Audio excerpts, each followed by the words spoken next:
Environ Life Science Limited, partnering for life.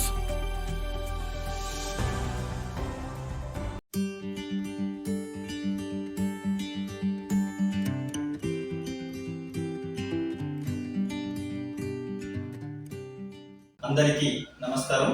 నేను మీ doctor Sudheer, maxillofacial surgeon. మాకు 2 branches ఉన్నాయి.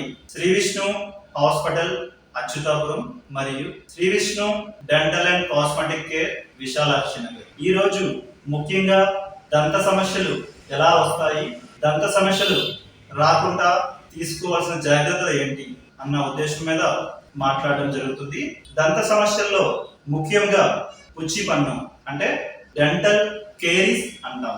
ఈ డెంటల్ కేరీస్ ఎలా వస్తుందంటే టీత్ సర్ఫేస్ పైన మనం తిన్న ఫుడ్ సబ్స్టెన్సెస్ ఉండిపోవడం వల్ల దాని పైన బ్యాక్టీరియా ఫామ్ అవి, బ్యాక్టీరియా నుండి లాక్టిక్ యాసిడ్ రిలీజ్ అయ్యి టీత్ సబ్స్టెన్స్ ని డీమినరలైజేషన్ చేయడం వల్ల మనకి ఈ డెంటల్ కేరీస్ అనేది రావడం జరుగుతుంది. డెంటల్ కేరీస్ ని ఎలా గుర్తించాలి అంటే మనం కామన్ గా టీత్ బ్రష్ చేసేటప్పుడు కానీ మిర్రర్ లో చూసుకున్నట్టయితే టీత్ సర్ఫేస్ పైన బ్రౌన్ స్పాట్స్ కానీ, బ్లాకిష్ స్పాట్స్ కానీ, వైటిష్ స్పాట్స్ కానీ ఉంటే మీకు దగ్గరలో ఉన్న దంత వైద్యుల్ని సంప్రదించడం అవసరం. దంత సమస్యలు రాకుండా తీసుకోవాల్సిన జాగ్రత్తలు ఏంటంటే రోజు ఉదయం రాత్రి అంటే 2 సార్లు బ్రష్ చేసుకోవాలి.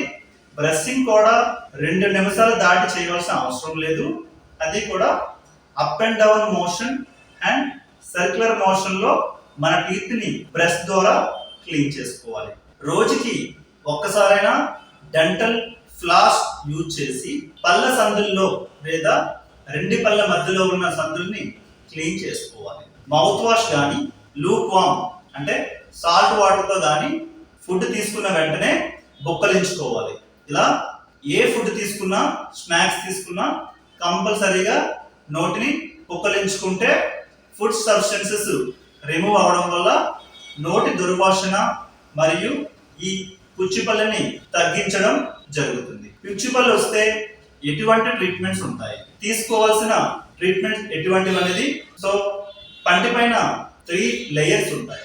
ఒకటి ఎనామిల్, డెంటిన్, పల్ప్. ఓకే, ఇప్పుడు ఎనామిల్ కేరీస్ అంటే ఎనామిల్ వరకు పాడైతే సిమెంట్స్ పెట్టొచ్చు, డెంటిన్ పాడైనా సిమెంట్స్ పెట్టొచ్చు. సో ఓన్లీ ఫిల్లింగ్స్ ద్వారా మీ యొక్క దంత సమస్యని క్లియర్ చేయవచ్చు.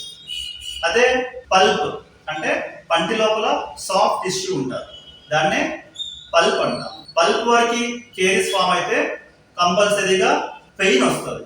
ఎప్పుడైతే నొప్పి వస్తుందో దానికి కంపల్సరీగా రూట్ కెనాల్ ట్రీట్మెంట్ చేయడం కానీ లేదా పన్ను తీయించుకోవడం కానీ చేయవలసి వస్తుంది. కావున ప్రతి ఒక్కరూ ఈ దంత సమస్యలని గుర్తించగలిగితే ముందస్తుగా పన్ను నొప్పి రాకముందే ట్రీట్మెంట్ చేయించుకోవచ్చు. ఎటువంటి ఫుడ్ తీసుకుంటే దంత సమస్యలు రాకుండా ఉంటాయి, ఎటువంటి ఫుడ్ తీసుకుంటే కామన్ గా దంత సమస్యలు వస్తాయి. టీత్ హెల్తీ ఫుడ్ అంటే లీఫీ వెజిటబుల్స్, ఆకుకూరలు, ఫ్రూట్స్, లో carbohydrate food, high fibre food.